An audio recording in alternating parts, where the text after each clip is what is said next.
warahmatullahi wabarakatuh. Kami dari kelompok 3 biologi akan menjelaskan tentang sulfur biogeokimia. Saya Kamila Evania, absen 9. Saya Indrawati Ratna Jumila, absen 15. Saya Salamsun Hanakai Nama, absen 31. Saya ada Zadrun Rama, absen 5. Saya Madura Putra, absen 3. Saya Maiswara Lendra Kalimutro, absen 21. Yang pertama-tama saya akan menjelaskan tentang pengertiannya terlebih dahulu. Pengertian daun sulfur adalah rangkaian perpindahan dan peredaran zat kimia yang mengandung unsur belerang dan menjadi di lingkungan alam. Sulfur atau belerang terdapat di atmosfer berupa sulfur dioksida SO2 yang berasal dari aktivitas vulkanik seperti gunung berapi, pembakaran bahan bakar fosil, asap kendaraan, dan asap bermotor. Sulfur atau belerang adalah unsur alami yang penting bagi kehidupan. Zat ini telah digunakan sejak lama untuk tujuan medis. Namun, untuk perawatan kulit, sulfur biasanya dimasukkan ke berbagai produk kecantikan termasuk skincare. Awal mula terjadinya sulfur. Karena zat sulfur berawal dari hidrogen sulfida yang berubah menjadi sulfur oksida, lalu menjadi sulfat dan kembali lagi menjadi hidrogen sulfida. Dampak positif dari sulfur.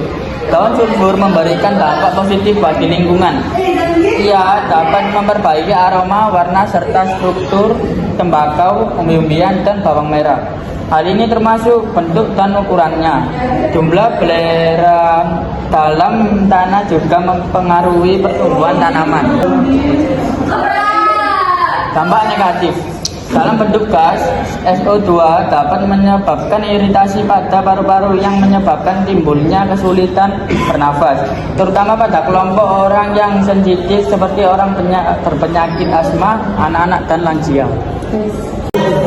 Ini merupakan gambaran dari daun sulfur sendiri. Yang pertama, unsur sulfur di atas atmosfer. Dilansir dari Biology Notes, sulfur di atmosfer sebagian besar hadir dalam bentuk SO2 atau gas sulfur dioksida. Selain dalam bentuk sulfur dioksida, unsur sulfur juga terdapat di atmosfer dalam bentuk gas H2S atau hidrogen sulfida. Yang kedua adalah sulfur terbawa air hujan.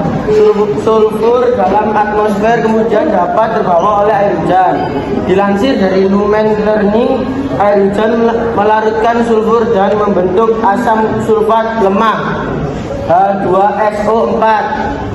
Air hujan yang mengandung asam sulfat lemah tersebut kemudian turun ke permukaan bumi. Sulfur masuk ke dalam rantai makanan.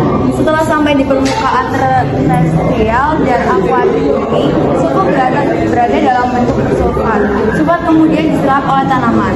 Tanaman kemudian dimakan oleh hewan dan manusia. Dalam proses makanan tersebut, unsur sulfur terus berpindah dalam bentuk makhluk. Selanjutnya, sulfur direduksi oleh bakteri. Makhluk hidup mengonsumsi sulfur semasa hidupnya. Saat makhluk hidup mati, sisa-sisa bahan organik tubuhnya masih mengandung unsur sulfur. Unsur sulfur tersebut kemudian direduksi oleh bakteri agar dapat kembali ke alam. Sekian presentasi dari kelompok kami. Bila ada salah kata, mohon maaf. Wassalamualaikum warahmatullahi wabarakatuh. Waalaikumsalam warahmatullahi wabarakatuh.